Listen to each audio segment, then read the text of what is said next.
ಇರುತ್ತೆ aunty. XMLA ಸೂರ್ಯ ದಾಂಪತ್ಯದಲ್ಲಿ ಬಿರುಕು, ಡಿವೋರ್ಸ್ಗೆ ಮೊರೆ ಹೋದ ದಂಪತಿಗಳು ಅಂತ. ಅಲ್ಲದೆ ವಿಚ್ಛೇದನೆ ಮಾಡ್ಕೊಳ್ಳುವಂಥದ್ದು ಏನಿದೆ? ಹೆಣ್ಮಕ್ಳಿಗೆ ಎಲ್ಲರೂ ಅಯ್ಯೋ ಅನ್ನೋದು ಅದನ್ನ ಗಮನದಲ್ಲಿ ಇಟ್ಕೋಬೇಕು. ಗೊತ್ತು ಸರ್. ಗೊತ್ತಿದ್ರು ಮಾಡ್ತಾ ಇದ್ದೀರಾ ಅಂತಂದ್ಮೇಲೆ ನಾವು ಇನ್ನೇನು ಹೇಳೋಕ್ಕಾಗತ್ತೆ? ಆದರೂ ಹೆಂಗ್ಸು ಪ್ರೆಸ್ ಅವ್ರ ಹತ್ರ ಎಲ್ಲ ವಿಷಯನೂ ಹೇಳಿದ್ದಾರೆ ಅಂದಮೇಲೆ ಸುಮ್ಮನೆ ಬಿಡ್ತಾರ ಅವರು? ಬೇಕಿತ್ತ ಸೂರ್ಯ ಅಂಕಲ್ಗೆ ಇದೆಲ್ಲ? ಈಗ ಎಲ್ಲರಿಗೂ ವಿಚಾರ ಗೊತ್ತಾಗುತ್ತೆ ನಿಮ್ಮ ಡಿವೋರ್ಸ್ ಬಗ್ಗೆ. ಮರ್ಯಾದೆ ಹೋಗಲ್ವಾ ಆಂಟಿ?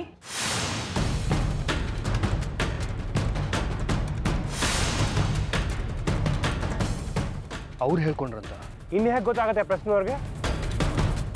ಪಾಪ ಆರ್ತಿ ಅವ್ರಿಗೆ ಇವೆಲ್ಲ ಗೊತ್ತಾಗಲ್ಲ. ನಮ್ಗೇನು ಅನ್ನಿಸ್ತೋ ಏನೇನಾಗಿದೆಯೋ ಎಲ್ಲ ಪ್ರಶ್ನವ್ರ ಹತ್ರ ಹೇಳ್ಕೊಂಡು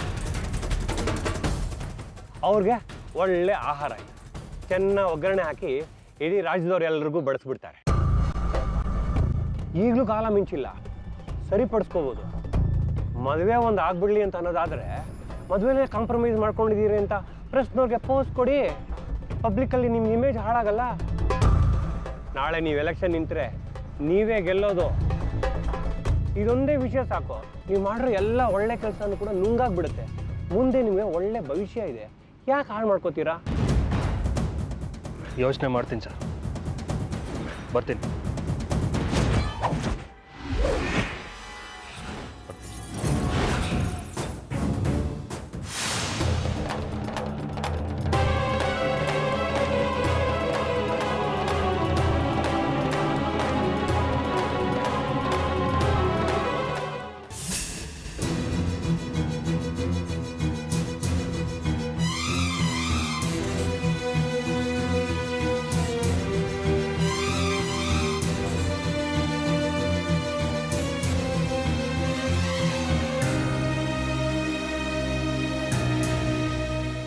ಡ್ಯಾಡ್, ಈ ವಿಷಯ ತಗೊಂಡು ಅಪ್ಸೆಟ್ ಆಗಬೇಡಿ.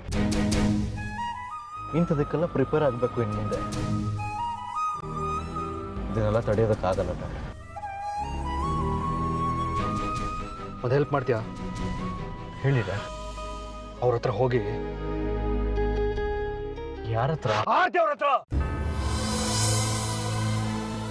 ಬಾಯಿ ಮುಚ್ಕೊಂಡಿರೋದು ಕೇಳೋರ್ಗೆ.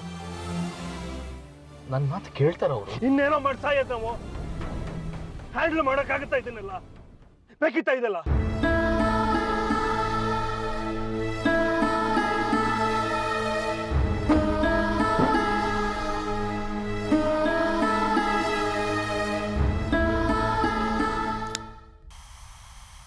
ಡ್ಯಾಡ್, ಡ್ಯಾಡ್ ಏನ್ ಮಾಡ್ತಾ ಇದ್ದೀರಾ? ಪ್ಲೀಸ್ ಡೋಂಟ್ ಸ್ಮೋಕ್, ನಿಮ್ಗೆ ಉಪ್ಸ ಇದೆ. ಸಾಯ್ತೀನಿ ಬಿಡ.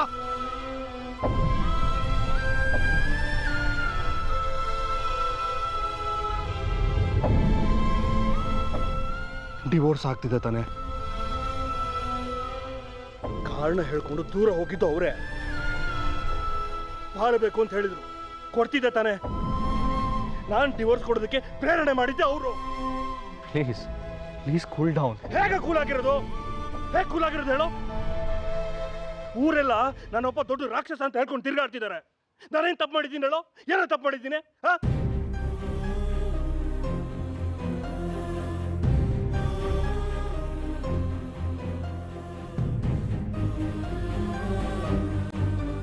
ಅಮ್ಮ ಹೀಗೆ ಮಾಡ್ಬೋದು ಅಂತ ನಾನು ಕಲ್ಪನೆನೂ ಮಾಡ್ಕೊಂಡಿರ್ಲಿಲ್ಲ.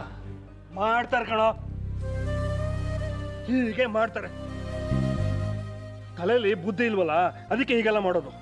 ಆ ಪ್ರಶ್ನೆ ಅವ್ರ ಹತ್ರ ಏನು ಮಾತಾಡಬೇಕು ಏನು ಮಾತಾಡೋದು ಅಂತ ಗೊತ್ತಾಗಲ್ವಾ ಇವ್ರಿಗೆ? ಅವರು ಅಷ್ಟೇ ವಿಷಯ ಪೂರ್ತಿ ತಿಳ್ಕೊಳ್ಳಲ್ಲ. ಅರ್ಧಂಬರ್ಧ ವಿಷಯ ತಿಳ್ಕೊಂಡು ಅದಕ್ಕೆ ಉಪಕಾರ ಹಾಕಿ ಜನ ರುಚಿಗೆ ಹೇಳುವಾಗ ಮಾಡ್ತಾರೆ.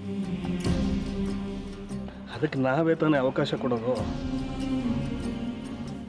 ಡಿವೋರ್ಸ್ ಆಗ್ತಿದ್ದೀವಿ ಅಂದರೆ ಯಾಕೆ ಅಂತಾರೆ, ಹೊಂದಾಣಿಕೆ ಇಲ್ಲ ಅಂದರೆ ಯಾಕೆ ಹೊಂದಾಣಿಕೆ ಇಲ್ಲ ಅಂತಾರೆ. ಆ ತಪ್ಪು ಈ ತಪ್ಪು, ಕೊನೆಗೆ ನಮ್ಮದೇ ತಪ್ಪು ಅಂತ ನಾವೇನು ಮಾತಾಡದೆ ಸುಮ್ಮನೆ ಇರಬೇಕಷ್ಟೆ.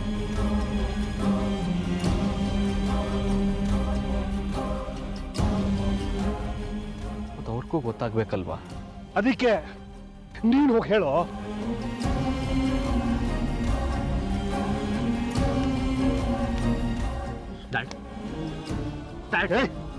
Please stop smoking. ಹೀಗಾಗಿದ್ದೆಲ್ಲ ಆಗೋಗಿದೆ. ಪ್ರೆಸ್ನವ್ರು ಒಬ್ರು ಗೊತ್ತಾದ್ರೆ ಸಾಕು 4-6 ಪತ್ರಿಕೆಯಲ್ಲಿ ಬರುತ್ತೆ. ಆಗ್ಲಾದ್ರೂ ಜಾಣತನದಿಂದ ಉತ್ತರ ಕೊಡ್ಬೋದಲ್ವಾ ಇವರು? ನೀನು ಹೋಗಿ ಹೇಳೋ.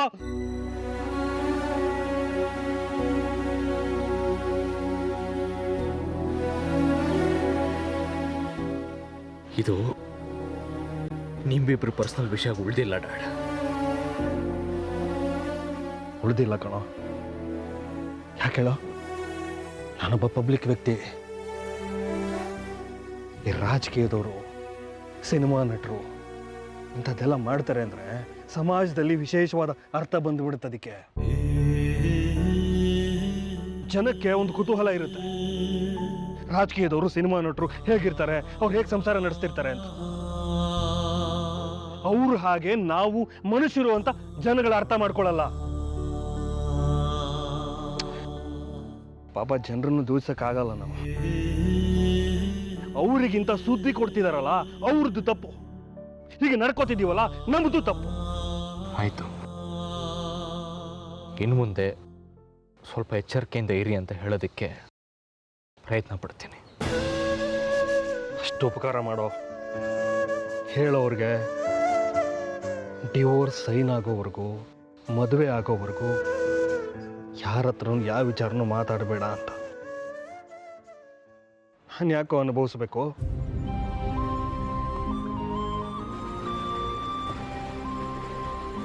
ಇದು ಇವತ್ತು ನೆನ್ನೆದಲ್ಲ. ಮದುವೆ ಆದಾಗಲಿಂದನೂ ನಾನು ಅನುಭವಿಸ್ಕೊಂಡು ಬಂದಿದ್ದೀನಿ. ಅವ್ರು ಏನು ಹೇಳ್ತಾರೋ ಹಾಗೆ ನಡೆಯೋದು, ಹಾಗೆ ನಡ್ಕೊಂಡು ಬಂದಿದ್ದೀನಿ ನಾನು. ಸಂಸಾರ ಅಷ್ಟೇ ಅಲ್ಲ, ಆದಿ ವಿಚಾರದಲ್ಲೂ ತಪ್ಪನ್ನ ನನ್ನ ತಲೆ ಮೇಲೆ ಹೊತ್ಕೊಂಡಿದ್ದೆ. ಇಷ್ಟಾದ್ರೂ ಗೊತ್ತಾಗಬಾರ್ದಾ ಆರ್ತಿ ಅವ್ರಿಗೆ?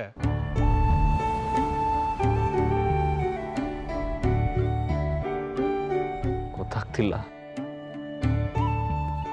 ಏನ್ ಮಾಡೋದು? ಹೇಗೆ ಗೊತ್ತು ಮಾಡಬೇಕು ಅಂತ ನನಗೆ ಗೊತ್ತಿದೆ. ಲಿಮಿಟ್ ಮೀರಿದ್ರೆ ಮನುಷ್ಯನೇ ಅಲ್ಲ ನಾನು. ಲಿಮಿಟ್ ಮೀರಿದಿರೋ ಹಾಗೆ ನೋಡ್ಕೊಳ್ಳೋದು ಜಾಣ್ತಾನ ಡ್ಯಾಡ್? ಹೇಗಲ್ಲೋ, ಕರೆಯಕ್ಕೆ ಹೋದ ಮನೆಯವರೆಲ್ಲ ಇದೇ ವಿಚಾರ ಕೇಳ್ತಾರೆ. ಏನು ಹೇಳೋದು? ಅದಕ್ಕೆ ಪ್ರಿಪೇರ್ ಆಗಿ ಫಸ್ಟು. ಹೇಗೆ ಪ್ರಿಪೇರ್ ಆಗೋದು? ಡಿವೋರ್ಸ್ ಆಗ್ತಿದ್ದೀರಾ ಅಂತ ಕೇಳಿದ್ರೆ ಹಲ್ ಕರ್ಕೊಂಡು ಹೌದು ಆಮೇಲೆ ಮದುವೆಗೂ ಬನ್ನಿ ಅಂತ ಹೇಳೋದಾ? ಬುಲ್ಶಿಟ್!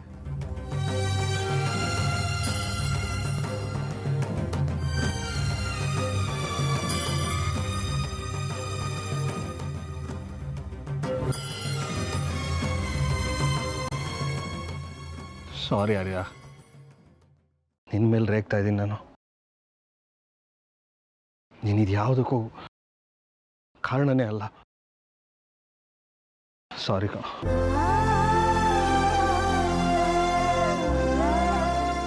ಕಾರಣ ಆದವರು ಕೈಗೆ ಸಿಗ್ತಿಲ್ಲ.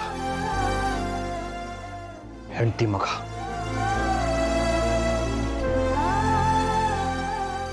ತಪ್ಪು ಮಾಡ್ಬಿಟ್ಟೆ ಆರ್ಯ, ಮದುವೆ ಆಗಿ ತಪ್ಪು ಮಾಡ್ಬಿಟ್ಟೆ.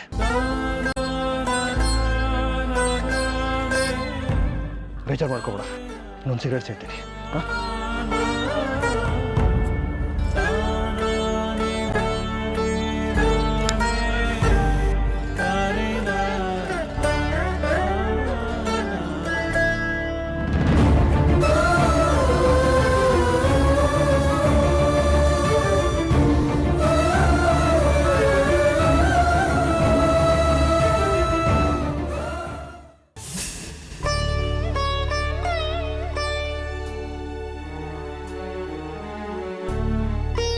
ಆರ್ತಿ, ಯಾವಾಗಲೂ ಹೀಗೆ ಬೇಜಾರದಲ್ಲಿದ್ರೆ ಹೇಗೆ ಹೇಳು? ಆಗದೆ ಇರೋದನ್ನ ಯೋಚನೆ ಮಾಡೋಕ್ಕಿಂತ ಆಗೋದ್ರ ಬಗ್ಗೆ ಯೋಚನೆ ಮಾಡಬೇಕು ಕಡೆ. ಮದುವೆ ದಿನ ಹತ್ರ ಬರ್ತಾ ಇದೆ, ಅದ್ರ ಬಗ್ಗೆ ಯೋಚನೆ ಮಾಡೋ. ನಮ್ಮ ಆದಿ ಮದುವೆ ಕಣೆ. ನೀನು ಹೀಗೆ ಮಂಕಾಗಿ ಕೂತ್ರೆ ಅವ್ರಿಗೆ ಹೇಗೆ ಅನ್ಸ್ಬೇಡ ಹೇಳು? ಮದುವೆ ಬಂದೇ ಬಿಡ್ತು ಕಡೆ. ಮೊದಲು ಕರೆಯೋ ಶಾಸ್ತ್ರನ ಮುಗಿಸ್ಬಿಡೋಣ. ಆದಿ ಎಲ್ರೂ ಇನ್ವೈಟ್ ಮಾಡ್ತಾ ಇದ್ದಾನಲ್ಲ, ಅವರೇ ಹೋಗಿ ನನ್ನ ಮದುವೆ ಬನ್ನಿ ಅಂತ ಕರೆಯೋದು ಏನ್ ಚೆನ್ನಾಗಿರತ್ತೆ ಹೇಳು? ತಾಯಿ ಮಗ ಇಬ್ರು ಹೋಗಿ ಕರಿಬೇಕಲ್ವಾ? ಹೋಗಿ ರೆಡಿಯಾಗು. ಆರ್ತಿ, ಮೊದಲು ಜಾಹ್ನವಿ ಶ್ರೀನಿ ದಿನ ಕರಿ. ಅವ್ರ ಮನೆಯಲ್ಲಿ ಏನೇ ಸಣ್ಣ ಫಂಕ್ಷನ್ ಆದ್ರೂ ನಮ್ಮನ್ನ ಕರೀತಾರಲ್ವಾ? ಸರಿಮ್ಮ, ನಾನು ಹೋಗಿ ರೆಡಿ ಆಗ್ತೀನಿ.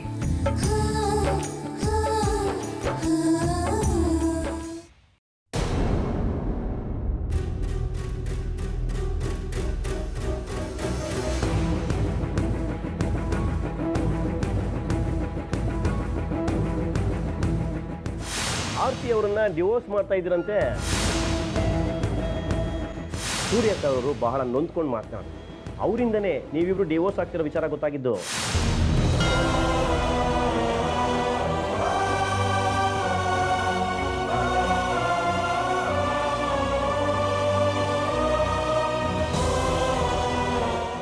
ಅದೇ ನಡಿ ನಾವು ಹೋಗೋಣ.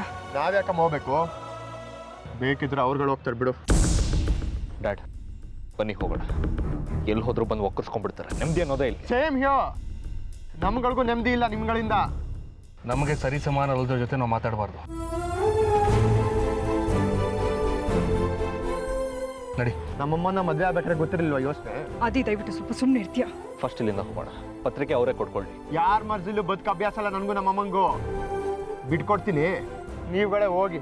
ನೀನೇನೋ ಬಿಟ್ಕೊಡೋದು? ಆರ್ಯ, ಅಲ್ಪಗಳು ಮಾತಾಡುತ್ತೆ, ತಲೆ ಕೆಡಿಸ್ಕೋಬಾರ್ದು. ಯಾರು ಅಲ್ಪರು ಅಂತ ಎಲ್ಲರಿಗೂ ಗೊತ್ತಿದೆ.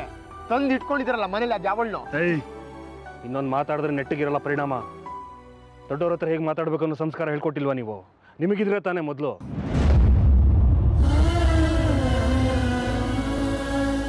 ಡ್ಯಾಡ್ ಪ್ಲೀಸ್, ಈಗೆಲ್ಲರೂ ಬಂದಾಗಿದೆ. ನಮ್ಮ ಇನ್ವಿಟೇಷನ್ ಕೊಟ್ಟು ಹೊರಡೋಣ. ಬನ್ನಿ ನಡೆಯೋ.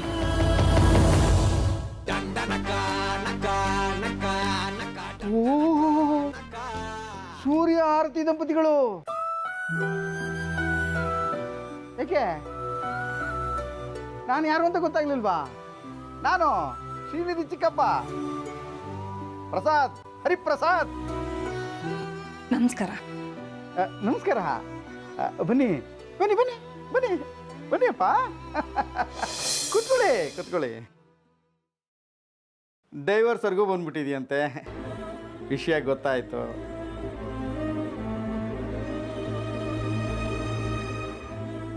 ಅಯ್ಯ, ಇದ್ಯಾಕೆ ನಿಂತ್ಕೊಂಡ್ಬಿಟ್ರಿ? ಕೂತ್ಕೊಳ್ಳಿ ಕೂತ್ಕೊಳ್ಳಿಯಪ್ಪ, ಕೂತ್ಕೊಳ್ಳಿ ಕೂತ್ಕೊಳ್ಳಿ ಕೂತ್ಕೊಳ್ಳಿ.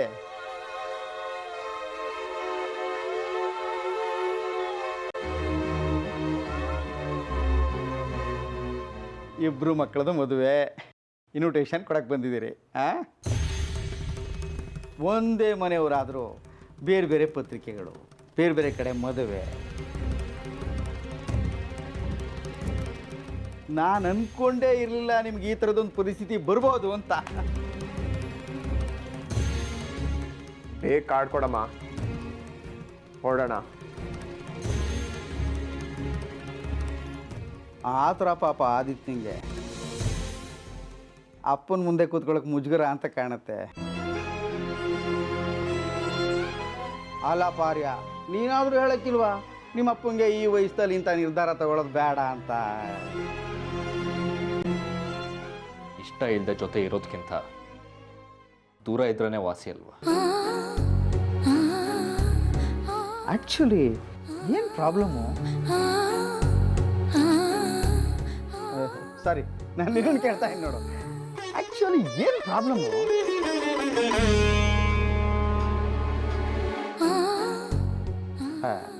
ಸೂರ್ಯ ಅವ್ರಿಗೆ ಬೇರೆ ಹೆಂಗಸಿನ ಸಂಪರ್ಕ ಇದೆ ಅಂದರೆ ಊಹಿಸ್ಕೊಳ್ಳೋಕ್ಕೂ ಸಾಧ್ಯ ಇಲ್ಲ. ಯಾಕೆಂದ್ರೆ ಅವರು ಶ್ರೀರಾಮಚಂದ್ರನ ಅಪರಾವತಾರ. ಇನ್ನು ಆರ್ತಿಯವರು ಏನೋ ಬೇಸರ ಮಾಡಿದ್ದಾರೆ ಅಂದರೆ ಸಾಧ್ಯನೇ ಇಲ್ಲ. ಅವರು ಸಹನಾಮೂರ್ತಿಗಳು. ದೂರ ಆಗೋದಕ್ಕೆ ಕಾರಣವೇ ಸಿಗ್ತಾ ಇಲ್ವೇ? ಎಲ್ಲರಿಗೂ ಸ್ವಾತಂತ್ರ್ಯ ಬೇಕು. ಬೇರೆ ಆದ್ಮೇಲೆ ಜೊತೆಗಿದ್ದವ್ರ ಬೆಲೆ ಗೊತ್ತಾಗೋದು.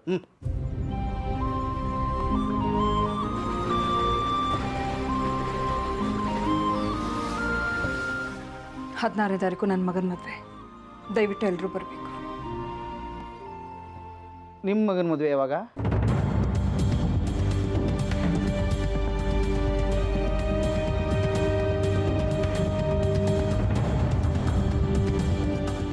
ಹದಿನಾರನೇ ತಾರೀಕು ನನ್ನ ಮಗನ ಮದುವೆ.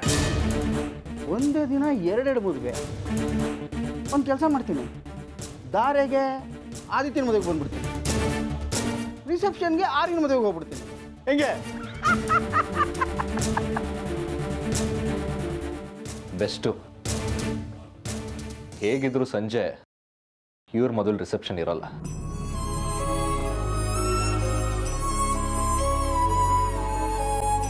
ಅನುಕೂಲ ಇಲ್ಲದೆ ಮದುವೆ ಮಾಡ್ತಾ ಇದ್ದಾರೆ ಅಂತ ಆಡ್ತಾ ಇದೆಯಾ?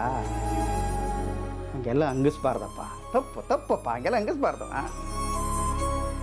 ಮದುವೆ ಅಂದರೆ ತಾಳಿ ಕಟ್ಟೋದು ಮುಖ್ಯ, ಕೋಟ್ ಹಾಕೊಂಡು ರಿಸೆಪ್ಷನ್ ನಿಂತ್ಕೊಳ್ಳೋದಲ್ಲ. ಓದ್ಬಿಟ್ರೆ ಸಾಲದು, ಕಾಮನ್ ಸೆನ್ಸ್ ಇರಬೇಕು. ಇನ್ನು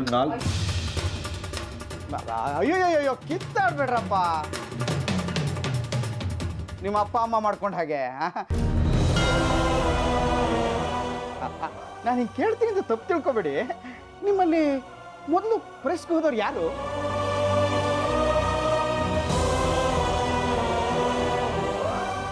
ಮನೆ ವಿಷಯನ ಮಾಧ್ಯಮದ ಮುಂದೆ ಹೇಳ್ಕೊಳ್ಳೋಷ್ಟು ಚೀಪಲ್ಲ ನಾನು. ತಗೊಳ್ಳಿ, ಮದುವೆಗೆ ಬನ್ನಿ. ಬರ್ತೀವಿ. ಸಾಧ್ಯ ಆದರೆ ಜಾಹ್ನವಿ ಶ್ರೀಗೂ ಕರೆದಿದ್ದೀವಿ ಅಂತ ಹೇಳ್ಬಿಡಿ. ಅಲ್ಲ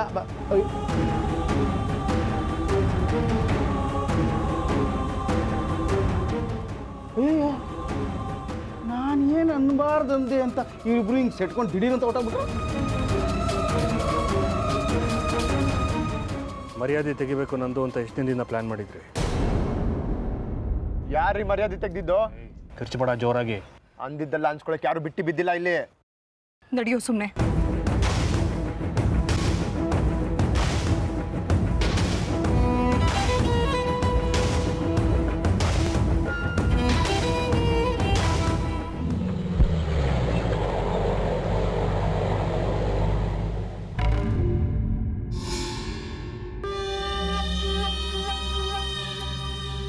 ನಮಸ್ಕಾರ ಸೂರ್ಯ ಅವರೇ. ಸಾರಿ, ಬೀಗ್ರೆ. ನಾನು ನಿಮ್ಗೆ ಯಾವ ಬೀಗನೂ ಅಲ್ಲ. ಈಗಾಗಲೇ ತುಂಬ ಅಪ್ಸೆಟ್ ಆಗಿದೆ. ಪದೇ ಪದೇ ಮಾತಲ್ಲಿ ಕೆಣಕ್ಬಿಡಿ. ಹಾಗಂದ್ರೆ ಯಾಕೆ? ಕರೆಯೋದಕ್ಕೆ ಅಂತ ಬಂದಿದ್ದೀನಿ. ಮದುವೆ ಕರೆಯೋದಾದ್ರೆ ಅದ್ರ ಅಗತ್ಯ ಇಲ್ಲ. ನಾವು ಬರೋದು ಇಲ್ಲ, ನೀವು ಇನ್ವಿಟೇಷನ್ ಕೊಡೋದು ಬೇಡ. ಸೂರ್ಯ ಅವರೇ, ನೀವು ಹಾಗೆ ಹೇಳ್ಬಿಡ್ಬೋದು. ಆದರೆ ಜಗತ್ತಿನ ಕಣ್ಣಿಗೆ ನಾವು ಬೀಗ್ರೇನೆ. ನನ್ನ ಮಗಳನ್ನ ನಿಮ್ಮ ಮನೆಗೆ ಕೊಡ್ತಿರೋದು ಸುಳ್ಳಲ್ವಲ್ಲ? ನಿಮ್ಮ ಮಗಳನ್ನ ಕೊಡ್ತಿರೋದು ನಮ್ಮ ಮನೆಗಲ್ಲ. ಇದೇನಾರ್ಯ ಹೇಗೆ ಹೇಳ್ತೀಯಾ? ಸೂರ್ಯ ಆರತಿ ಗಂಡ ಹೆಂಡತಿ. ನಾನು ನನ್ನ ಮಗಳನ್ನ ಕೊಡ್ತಿರೋದು ಇವ್ರ ಮಗನಿಗೆ. ಅವನು ನನ್ನ ಮಗ ಅಲ್ಲ ಅನ್ನೋದು ಎಲ್ರಿಗೂ ಗೊತ್ತಿದೆ. ಆರತಿ ಅವರು ಮದುವೆ ಮಾಡ್ಕೊಂಡಿರೋದು ನಿಮ್ಮನ್ನ. ಆರತಿ ನಿಮ್ಮ ಕೈ ಹಿಡಿದ ಮೇಲೆ ಆದಿನೂ ನಿಮ್ಮ ಮಗನೇ ತಾನೇ. ಅದೇ ಪ್ರೀತಿ ಕೊಟ್ಟು ಬೆಳೆಸಿದ್ದೀರಲ್ವಾ? ಅದೇ ನಾವು ಮಾಡಿದ ದೊಡ್ಡ ತಪ್ಪು. ಅಯೋಗ್ಯರಿಗೆ ಪ್ರೀತಿ, ಅಪಾತ್ರರಿಗೆ ದಾನ ಮಾಡಬಾರ್ದು ಅಂತ ಈಗ ಗೊತ್ತಾಯ್ತು. ಈಗ ಅಂದ್ಕೊಂಡ್ರೆ ಏನು ಬಂತು? ಆದಿನೂ ನಿಮ್ಮ ಮಗ ಅಂತಾನೆ ನಾನು ಅಂದ್ಕೊಂಡಿರೋದು. ಅದಕ್ಕೆ ನನ್ನ ಮಗಳನ್ನ ಈ ಮನೆ ಕೊಟ್ಟು ಮದುವೆ ಮಾಡೋದಕ್ಕೆ ತೀರ್ಮಾನ ಮಾಡಿದ್ದು. ಆ ಕಾರಣಕ್ಕೆ ನಿಮ್ಮ ಮಗಳನ್ನು ಕೊಡಬೇಕು ಅಂತಿದ್ರೆ ಇನ್ನೂ ಕಾಲ ಮಿಂಚಿಲ್ಲ. ಮದುವೆ ನಿಲ್ಲಿಸ್ಬಿಡಿ. ಹಾಗಾಗತ್ತಾ? ನಾವು ಇನ್ವಿಟೇಷನ್ ಕೊಡೋಕೆ ಅಂತ ಯಾರದೇ ಮನೆಗೆ ಹೋದ್ರು, ಓ ಸೂರ್ಯನ ಮಗನಿಗೆಲ್ವಾ ನಿಮ್ಮ ಮಗಳನ್ನ ಕೊಡ್ತಾ ಇರೋದು ಅಂತ ಕೇಳ್ತಾರೆ. ಮುಂದಿನ ಪ್ರಶ್ನೆ ನಾನು ಹೇಳ್ತೀನಿ. ಸೂರ್ಯ ಆರತಿ ಬೇರೆ ಆಗ್ತಿದಾರ? ಹೌದು ಹೌದು ಅಂತಾನೆ ಹೇಳಿ, ಅದೇ ಸತ್ಯ. ಅದೇ ಸತ್ಯ ಇರಬಹುದು, ಆದರೆ ಜಗತ್ ಜಾಹೀರ್ ಮಾಡೋ ಅಗತ್ಯ ಇದೆಯಾ? ಅದು ಮದುವೆ ಹೊತ್ತಿನಲ್ಲಿ. ಹೀಗಾದ್ರೆ ಮದುವೆ ಮಾಡೋದು ಹೇಗೆ ಹೇಳಿ? ಅದು ನಿಮ್ಮ ಸಮಸ್ಯೆ, ನಮ್ದಲ್ಲ. ಹೌದು, ನನ್ನ ಸಮಸ್ಯೆ ಅಂತಲೇ ನಾನು ಹೇಳ್ಕೊತಾ ಇರೋದು. ಒಬ್ಬ ಹೆಣ್ಣು ಮಗುವಿನ ತಂದೆಯಾಗಿ ನಿಮಗೆ ಕೇಳ್ಕೊತಾ ಇದ್ದೀನಿ, ದಯವಿಟ್ಟು ನನ್ನ ಸಮಸ್ಯೆನ ಅರ್ಥ ಮಾಡ್ಕೊಳ್ಳಿ. ನಿಮ್ಮ ಜಗಳದಲ್ಲಿ ಒಂದು ಹೆಣ್ಣು ಮಗುವಿನ ಬಾಳು ಹಾಳಾಗಬಾರ್ದು ಸರ್. ನಿಮ್ಮನ್ನು ನಂಬಿಕೊಂಡೆ ನಾನು ನನ್ನ ಮಗಳನ್ನು ಇಲ್ಲಿಗೆ ಕೊಡ್ತಾ ಇರೋದು. ಅಷ್ಟಾದರೂ ಜವಾಬ್ದಾರಿ ಇರಬೇಕಲ್ವ ಸರ್? ನನಗೆ ಯಾಕ್ರಿ ಜವಾಬ್ದಾರಿ ಇರಬೇಕು? ನಾನು ಹೇಳಿದ್ನ ನಿಮ್ಮ ಮಗಳನ್ನ ಕೊಡಿ ಅಂತ? ನಾನು ಹೇಳಿದ್ನ ಆದಿತ್ಯ ನನ್ನ ಮಗ ಅಂತ? ಕರೆಕ್ಟಾಗಿ ಹೇಳಿದ್ರಿ. ಇನ್ನೊಂದ್ಸಲ ಹೇಳಿ ಅವ್ರಿಗೆ. ನೀವು ಹೇಳ್ತೀರಾ ಮಧ್ಯದಲ್ಲಿ ಮಾತಾಡ್ಬಿಡಿ ಅಂತ, ಆದ್ರೆ ಇಂಥವ್ರಿಗೆ ಅರ್ಥ ಆಗ್ಬೇಕಲ್ವ ಸಾಫ್ಟಾಗಿ ಹೇಳಿದ್ರೆ. ನೋಡಿ ಇವ್ರೆ ಚಿದಂಬರಂ, ಈ ಮನೆಯಲ್ಲಿ ಗಂಡ ಹೆಂಡತಿ ಇಬ್ರು ದೂರ ಆಗ್ತಿದ್ದಾರೆ. ಅದನ್ನ ತಪ್ಪಿಸೋದಕ್ಕೆ ಯಾರಿಂದ? Hello hello hello, please get in ಅಲ್ಲ ಪ್ಲೀಸ್.